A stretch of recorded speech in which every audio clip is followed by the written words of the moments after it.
प्यारे बच्चों, आज हम सीखेंगे एलसीएम। एलसीएम मीन्स इसका मतलब होता क्या है? Least common multiple. Least common multiple, Hindi में इसको हम लोग बोलते हैं लघुत्तम समापवर्तक। लघुत्तम समापवर्तक, लसपा जिसको बोलते हैं। इसको निकालने की दो विधि होती है, भाग विधि और एक होता है गुणनखंड विधि। भाग विधि और गुणनखंड विधि।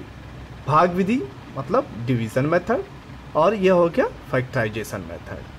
तो सबसे इजी जो होता है थोड़ा सा वो होता है भाग विधि हमारा। तो सबसे पहले आज हम सीखेंगे भाग विधि से एलसीएम कैसे फाइंड करते हैं। ठीक, भाग विधि में आइए देखते हैं। भाग विधि में हमें दो चीज़ों का ध्यान रखना पड़ेगा। सबसे पहले अगर हम भाग विधि से एलसीएम निकाल रहे हैं डिवीज़न मेथड से, तो दो चीज़ों का ध्यान रखेंगे। सबसे पहले जो संख्या हो, किसी संख्या को हमको मान लो काटना है, ठीक है, डिवाइड करना है, तो सबसे पहले वह संख्या, ठीक है, जिससे हम काट रहे हैं वह अभाज्य संख्या में हो और दूसरा वह बढ़ते क्रम में हो। जैसे बहुत बच्चों को पता नहीं होता, जैसे हम अगर दे दें 20 और 25 यानी 20 और 25, जैसे हमने दे दिया आपको 20 दे दिया और या 25 दे दिया, हम कहेंगे बेटा इसका एलसीएम फाइंड करो। एलसीएम फाइंड करो, तो बच्चों को पता नहीं होता। बहुत बच्चों को लगते हैं, कोई बच्चे 10 से डिवाइड करने, कोई बच्चा 5 से डिवाइड करने, ठीक है, तो ऐसे रॉन्ग हो जाता है। तो हमेशा ये चीज़ देखेंगे कि वह भाग विधि से अगर हम फाइंड कर रहे हैं तो वह अभाज्य संख्या ले लेते हैं। अभाज्य संख्या जैसे 2 है, 3 है, 5 है, 7 है, अभाज्य संख्या हो, वो भी बढ़ते क्रम में, तो इसी हिसाब से हम काटते हैं। जैसे मान लीजिए पहले 2 से काटेंगे, वो जो नंबर दिया हुआ है, फिर 3 से देखेंगे, फिर 5 से देखेंगे, फिर 7 से देखेंगे, यानी अभाज्य संख्या में होना चाहिए।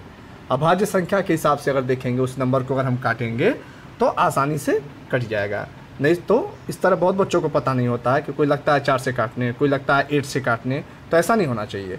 हमेशा अभाज्य संख्या से काटते हैं और वो भी बढ़ते क्रम में देखते हैं, 2 3 5 7 9 2 3 5 7 ऐसे करके। ठीक, अब आइए देखते हैं किससे ये कट सकता है।